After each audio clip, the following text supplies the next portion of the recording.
पूरा हरियाणा कह रहा है, फिर एक बार भाजपा सरकार। मोदी जी को जय श्री राम। भरोसा दिल से बीजेपी फिर से, इस नारे के जरिए बीजेपी हरियाणा में हैट्रिक लगाने की कोशिश कर रही है। लेकिन पहली दो पारियों में हरियाणा में बीजेपी का चेहरा रहे मनोहर लाल बीजेपी के पोस्टर और मंच दोनों से गायब हैं। ये तस्वीरें कल की हैं, जब सोनीपत में पीएम मोदी बीजेपी के पक्ष में जनसभा करने पहुंचे थे। मंच पर करीब 25 से ज्यादा नेता मौजूद थे, लेकिन मनोहर लाल नदारद थे। हरियाणा में पीएम मोदी ने अपने संगठन के दौर को याद किया, लेकिन अपने पुराने दोस्त मनोहर लाल का जिक्र नहीं किया। हरियाणा का ये प्यार तो मेरी जिंदगी की बहुत बड़ी अमानत है। मैं बड़े गर्व के साथ कहता हूं, मैं जो कुछ भी हूं उसमें हरियाणा का भी बहुत बड़ा योगदान है। लोकसभा चुनाव में जब पीएम मोदी ने हरियाणा में चुनाव प्रचार किया था, तब मनोहर लाल के साथ उन्होंने अपने बाइक के किस्से भी जनता से शेयर किए थे। लेकिन विधानसभा चुनाव आते आते मनोहर लाल न पीएम मोदी के मंच पर नजर आए और न ही मंच पर लगे पोस्टर पर दिखे।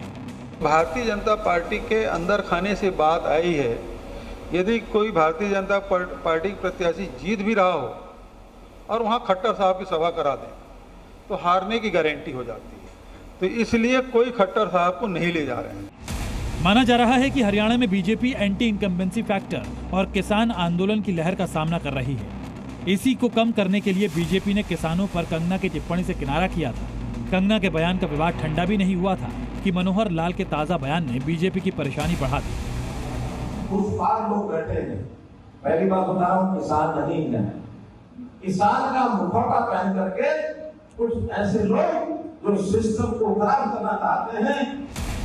किसान आंदोलन भी तभी सुलगा था जब मनोहर लाल सीएम थे। माना जा रहा है कि संगठन में भी मनोहर लाल को लेकर पदाधिकारियों में नाराजगी है और इसकी गवाही कल हिसार से भी आई, जब मनोहर लाल जनसंवाद कार्यक्रम में हिस्सा लेने पहुंचे थे, जहां एक युवक के बयान पर वो आपा खो बैठे। ये नहीं है आपकी बार सरकार भाजपा की बनेगी, पर हिसार से भाजपा का विधायक हारेगा। नहीं मैं आपको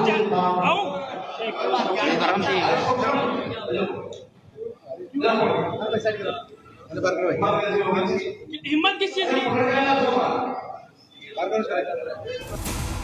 एक तरफ मनोहर लाल अपने विवादों से बीजेपी की मुश्किल बढ़ा रहे हैं, तो दूसरी तरफ बीजेपी को अपनी सोशल इंजीनियरिंग को भी धार देनी है। दरअसल हरियाणा में बीजेपी जिस जाट वर्सेस नॉन जाट की राजनीति करती है, उसमें ओबीसी समीकरण अहम है, जिसका प्रतिनिधित्व फिलहाल नायब सैनी कर रहे हैं। टिकट बंटवारे में भी बीजेपी ने जाट वर्सेस नॉन जाट के फॉर्मूले को तरजीह दी है। बीजेपी ने 16 सीटों पर जाट समुदाय के उम्मीदवारों को उतारा है, जबकि कांग्रेस ने 28 सीट पर जाट उम्मीदवार उतारे हैं। बीजेपी ने 21 ओबीसी चेहरों पर दांव खेला है, तो वहीं कांग्रेस ने 20 ओबीसी उम्मीदवारों को टिकट दिया है। कांग्रेस भले ही 36 बिरादरियों के साथ होने का दावा कर रही हो, लेकिन कुमारी शैलजा का मुद्दा उठाकर बीजेपी चुनाव को जाट वर्सेस नॉन जाट की पिच पर ला रही है। दलित मुद्दा उठाकर बीजेपी राहुल को उन्हीं की पिच पर घेर रही है। लेकिन आज करनाल में राहुल ने कुमारी शैलजा के साथ मंच पर एंट्री लेकर बीजेपी को दावों में फेल करने की कोशिश की।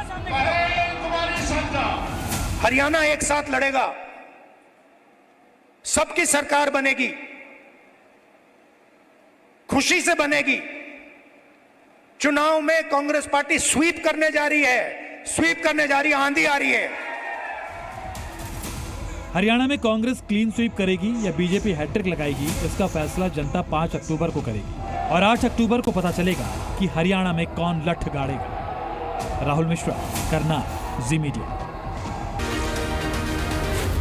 जी न्यूज़।